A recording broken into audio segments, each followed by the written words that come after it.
On va pouvoir démarrer. Donc, bienvenue à tous à cette présentation. Le webinaire, le sujet du jour, c'est pourquoi vous devriez passer au cloud.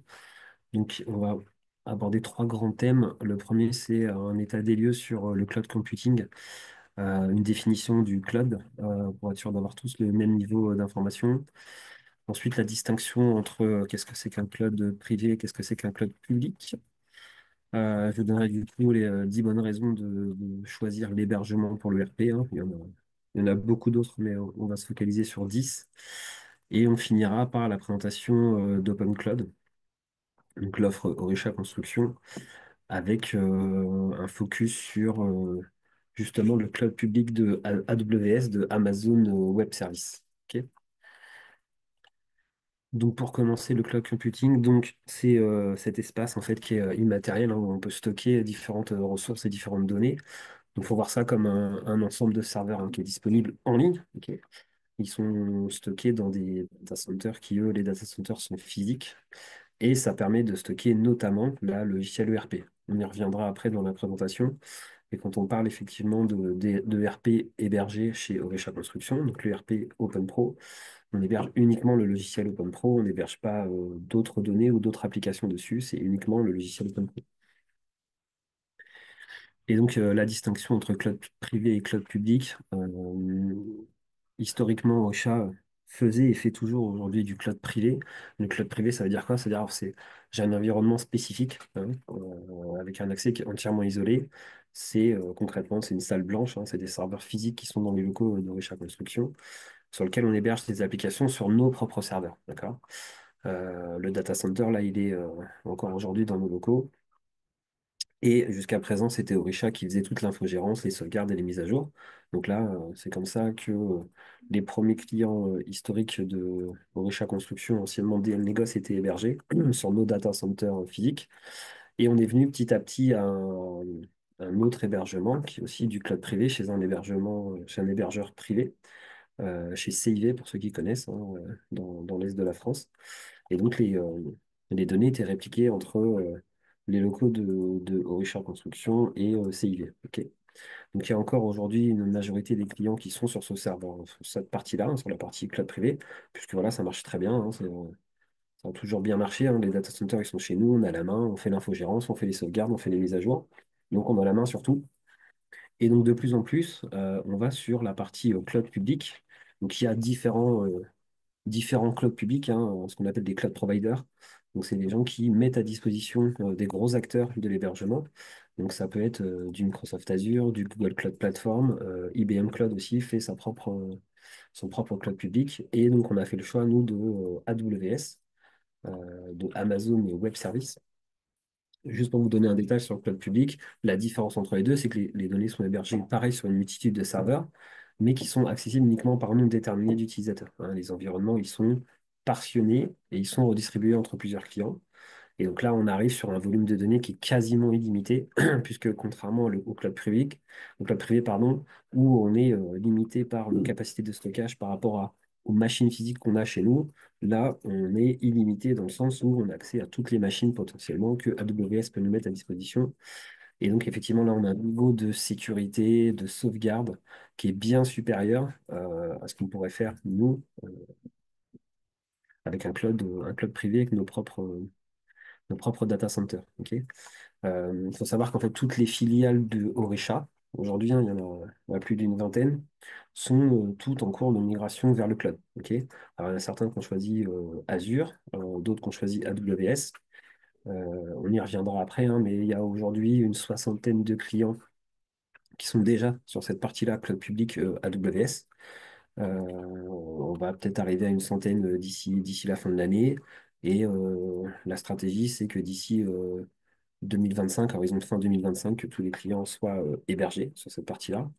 Faut savoir qu'en fait, dès qu'on fait aujourd'hui un nouveau client, bon, via que une société, un négoce de matériaux choisit la solution en tant que pro, elle est disponible exclusivement en hébergement. Ok. On ne fait plus de nouvelles installations avec ce que vous connaissez peut-être encore de serveurs physiques avec une installation en local. Ok. C'est un gros investissement sur tous les aspects sur le cloud et donc qui est fait au niveau de Orisha Group et aussi de Orisha Construction.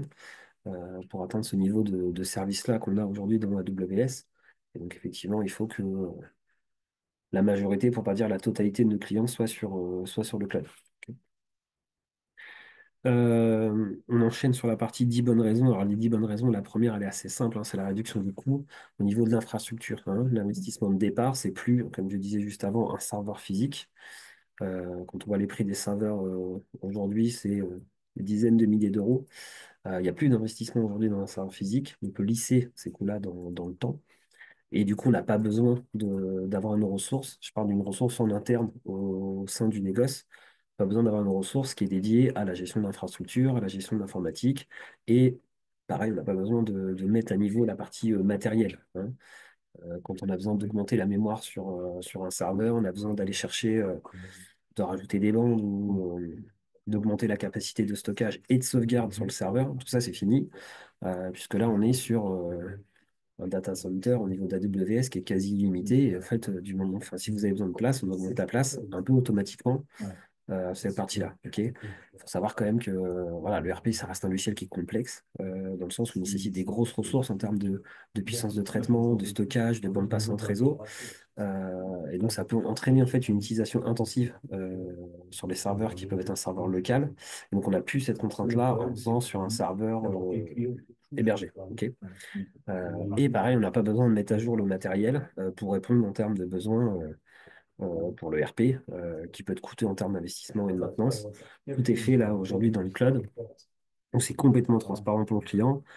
Euh, la machine qui lui est mise à disposition, on augmente sa capacité de stockage, sa capacité de calcul assez facilement.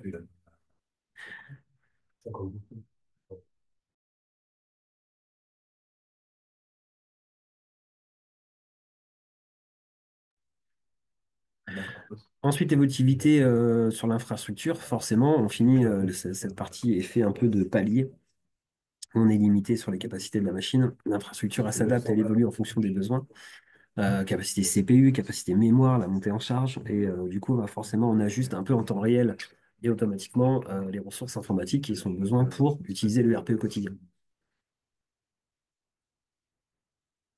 En parlant d'utiliser le RP au quotidien, troisième gros avantage, c'est l'accessibilité à l'ERP. Puisque là, on va avoir une connexion qui est sécurisée, qui est accessible aussi en mobilité. Les utilisateurs, ils peuvent se connecter à l'ERP à peu près n'importe où.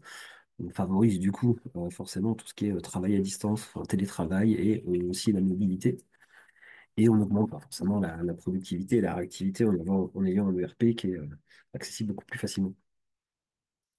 Le quatrième avantage, ça va être l'implantation qui est beaucoup plus rapide, la disponibilité immédiate des services.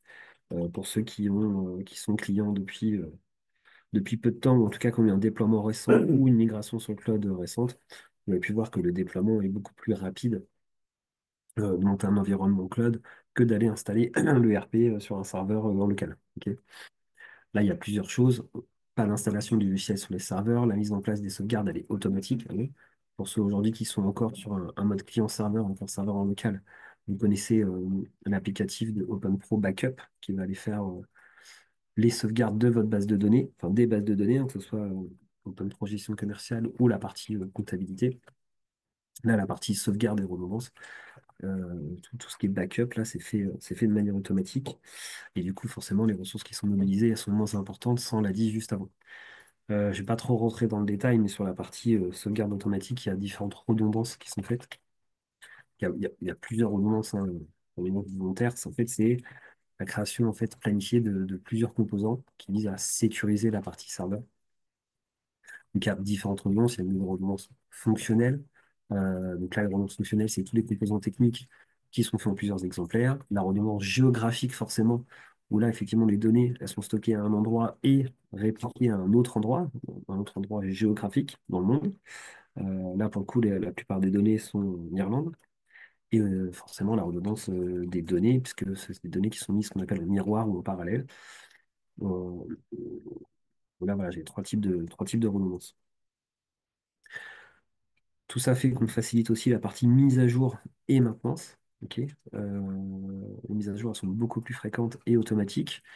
Euh, on le fait notamment le dimanche pour que les clients soient à jour le lundi matin. Là, la prochaine, c'est ce week-end notamment. Euh, Dimanche, là, il y a une vague de clients, ceux qui sont hébergés sur AWS, qui vont avoir la dernière version 14, et ils auront leur Open Pro à jour lundi matin. Il y a aussi la partie mise à jour technique, ok, et des sécurités qui sont beaucoup plus régulières et automatiques. Le service d'infogérance complet. À l'inverse, si c'est une installation sur site, les versions et les mises à jour à installer, c'est par vos soins ou dans le cadre d'une prestation au recherche construction. Complètement transparent pour les clients qui sont en mode hébergé et on assure aussi forcément pardon, la sécurité et les sauvegardes. Là, c'est vous-même avec Open Pro Backup, comme je le disais juste avant. Là, ce qu'il faut retenir sur la partie mise à jour, c'est vraiment un des gros avantages, au-delà de la sécurité dont on a parlé juste avant, mais vraiment sur la partie mise à jour et au-delà de la mise à jour de l'ERP, de la mise à jour de sécurité, des mises à jour de version, donc version d'Open Pro, de version de SQL, de version de Windows Server, tout ce qui est en fait montée de version, à la fois sur le côté applicatif, côté Open Pro, et la partie anciennement hardware, donc sur la partie qu'on peut y avoir sur un serveur physique. Tout ça, c'est facilité. Vous n'avez pas à vous poser la question, est-ce que mon SQL 2012 R2, il est encore à jour? Est-ce qu'il est encore maintenu par Microsoft? Est-ce que ma version de Windows Server est compatible avec mon poste local en Windows ou XP? Voilà, toutes ces questions-là, vous n'avez plus à vous les poser quand vous êtes hébergé. Ensuite, alors forcément une meilleure performance. Donc là, c'est à tous les niveaux, hein. C'est au niveau de l'infrastructure performance. Je le disais en introduction, hein, la performance des serveurs AWS sans égal par rapport à ce qu'on pourrait avoir aujourd'hui avec un serveur physique ou même anciennement nos propres applicatifs sur un cloud privé. On a des centres de données qui sont de pointe, la connectivité réseau elle est rapide. Et donc là, on garantit ce qu'on appelle de la haute disponibilité. On a un ERP performant et à jour à tous les niveaux. On facilite aussi la partie support technique, puisque là, on va faire du monitoring. Alors, ça existait déjà, hein, pour ceux qui connaissaient sur la partie cloud privé. On avait déjà du monitoring sur nos propres data centers. Là, on passe à un niveau supérieur, puisque là, c'est AWS qui nous pousse les alertes. On n'a même pas besoin d'aller les regarder en me disant, voilà, là, j'augmente les capacités de stockage et il y a une certaine mécanique qui est mise en place pour pouvoir ajuster en temps réel les ressources dont on a besoin pour faire tourner l'ensemble des clients qui sont hébergés sur AWS. Ok. Donc, c'est constamment surveillé. Il y a le monitoring H24, 7 jours sur 7, de côté AWS. Ça permet aussi notamment de se concentrer sur le cœur de métier. On sait que beaucoup de clients ne sont pas staffés ou en tout cas ne sont pas structurés pour avoir une personne en interne dédiée à l'informatique ou un DSI. Quand même, la majorité des clients aujourd'hui restent des structures où voilà, ils se concentrent sur le cœur de métier, c'est le négoce de matériaux. La journée, c'est de la vente au comptoir, c'est pas forcément la mise à jour applicatif. Et du coup, ça permet de pérenniser là, c'est toute cette partie système d'information, pérenniser le SI avec une solution hébergée dans laquelle on a un loyer où il y a tout compris dedans. C'est maintenance, évolution, support, tout est dedans. Et donc, on se concentre, on se contente, entre guillemets, de se concentrer sur les tâches qui sont à vraie valeur ajoutée, c'est-à-dire développer votre négoce. Ok. L'informatique devient complètement transparent, on a un loyer mensuel, dans lequel il y a tout dedans, on est sûr d'être à jour au niveau Open Pro en termes de fonctionnalité et de mise à jour. L'ouverture sur l'extérieur, ça c'est important aussi, puisqu'on va parler de RP Cloud. On prépare un peu le négoce au monde de demain. Alors, au monde de demain, ça veut dire quoi? Ça veut dire qu'on s'ouvre à d'autres applicatifs. On a une interconnexion beaucoup plus forte avec d'autres applications, type CRM, un site internet, ça peut être des étiquettes électroniques pour ceux qui s'en servent. On ouvre aussi, il y a des web services et des API. On pourrait y revenir en détail sur l'API. Et donc l'URP, en fait, ce qu'il faut voir, c'est qu'il est plus limité au mur de l'entreprise, hein. On s'ouvre. Alors aujourd'hui, peut-être que vous êtes ceux qui travaillent avec des configurateurs de menuiserie, on récupère des données, on va pouvoir échanger des données avec de l'EDI, je disais avec des étiquettes électroniques comme le SES par exemple. Et donc la majorité des outils qui sont disponibles aujourd'hui sur le marché ont cette possibilité-là de se connecter via des web services ou des API. D'accord. Donc on ouvre vraiment le RP sur l'extérieur. Et la dernière, forcément, et qui est aussi la première, c'est le niveau de sécurité qui est amélioré. La sécurité du data center, donc le data center physique, hein, il est contrôlé avec des badges, surveillance vidéo, gardiennage H24. Ok. C'est un niveau de sécurité qui est bien supérieur à ce que nous, on pouvait faire sur Richard Construction ou à ce que nos clients pouvaient faire chez eux. Ok. Ou en tout cas ce que les entreprises pourraient se permettre de mettre en place du gardiennage pour aller surveiller le serveur. Pas, entendu beaucoup de clients qui étaient capables de faire ça.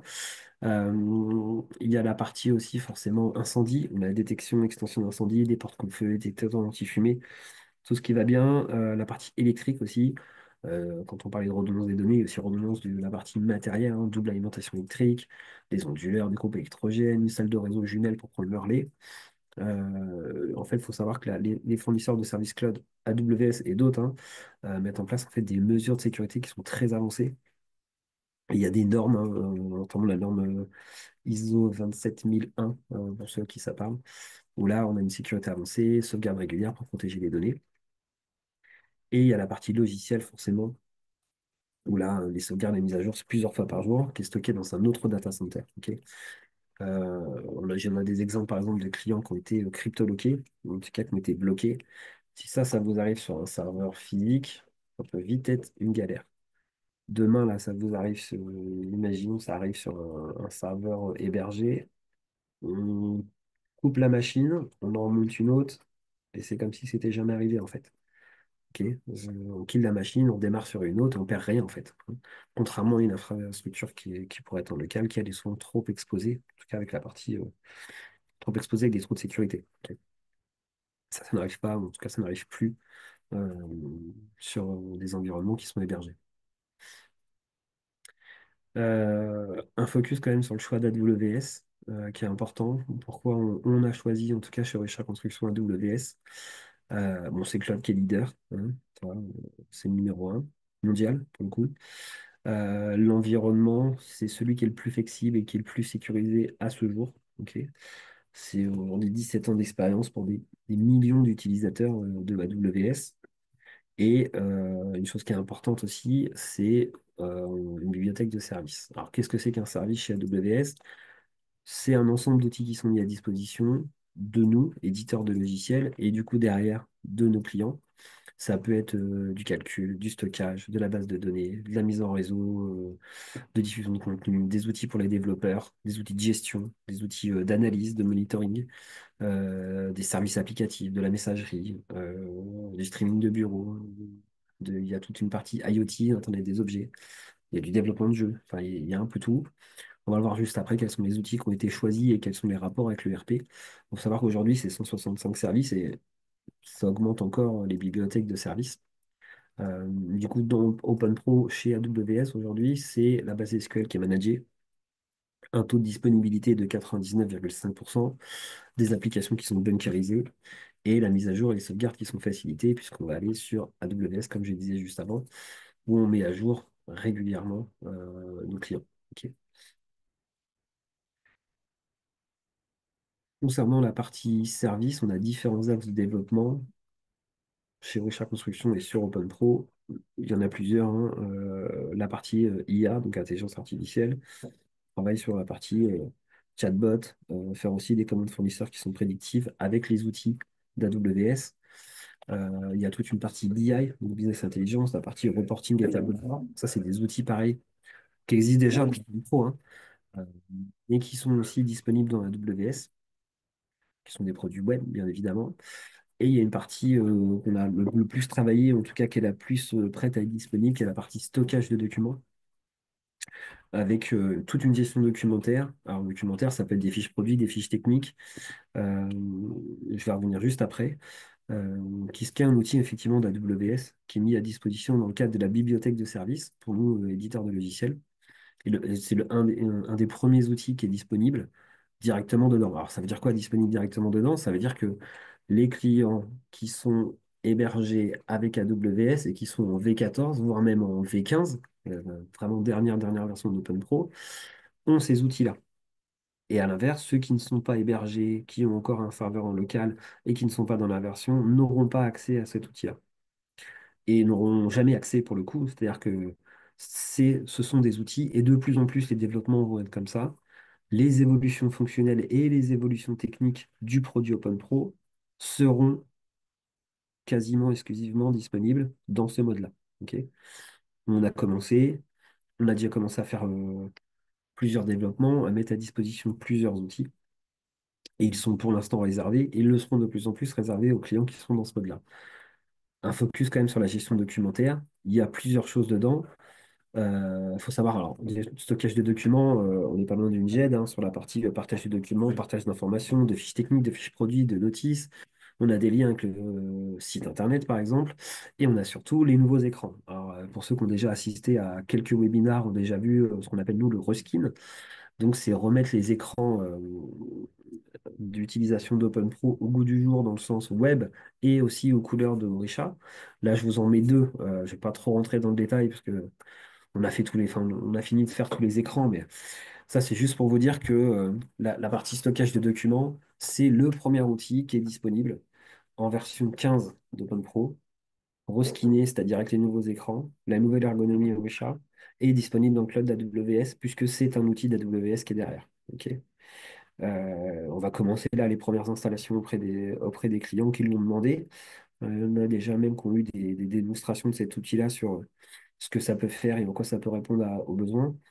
Là, sur la gauche, là, vous avez un tableau de bord qui est la page d'accueil en fait de la gestion documentaire. Et quand tu rentres en mode document pur, là, j'ai une vue liste à droite de mes documents. Il faut savoir que là, pour ceux qui n'ont jamais vu cette partie-là, c'est à ça que vont ressembler les nouveaux écrans et c'est à ça que ressemblera OpenPro d'ici quelques mois. Hein. Là, c'est pour quelques années, c'est quelques mois.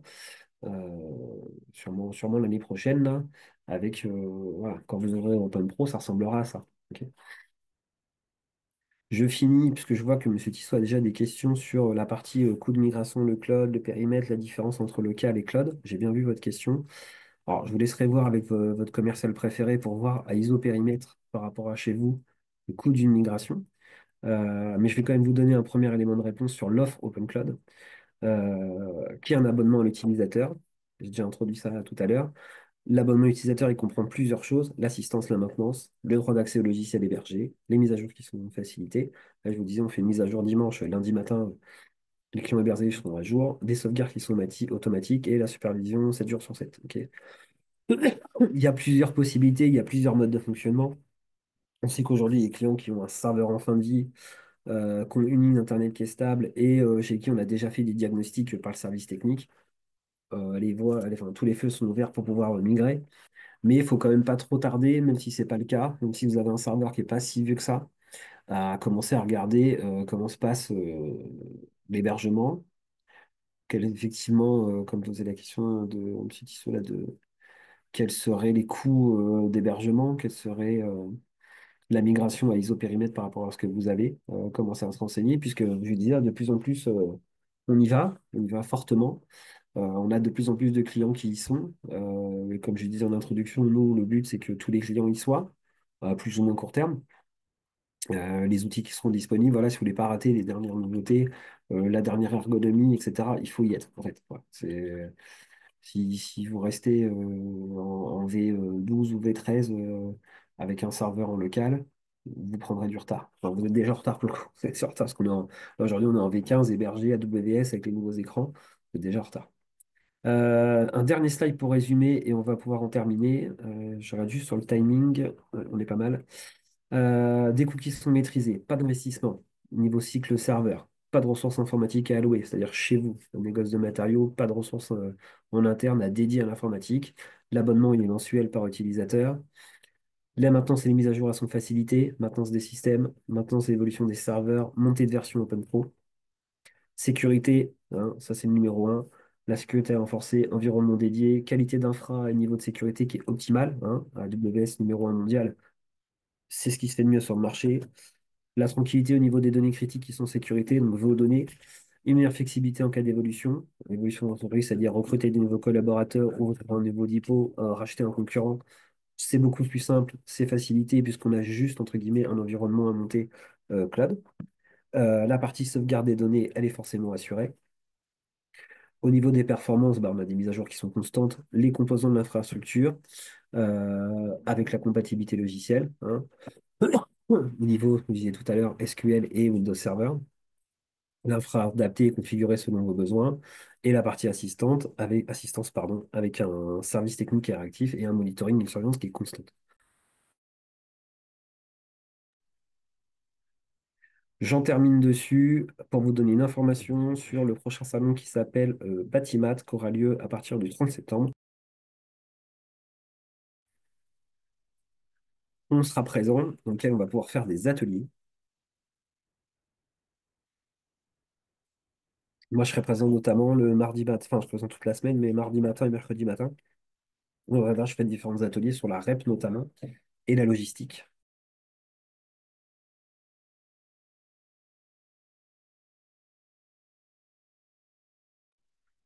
Et on présentera aussi la préparation de commandes zéro papier avec un terminal mobile, les nouveaux TC 27.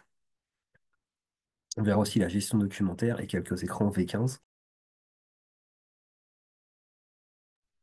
Vous avez dû recevoir une invitation pour pouvoir récupérer un badge pour venir nous voir à Batimat. C'est porte de Versailles, hall 1, à partir du 30 septembre jusqu'au 3 octobre. Voilà, j'en ai fini de la présentation. Vous avez la partie questions-réponses si vous avez des questions sur cette présentation-là.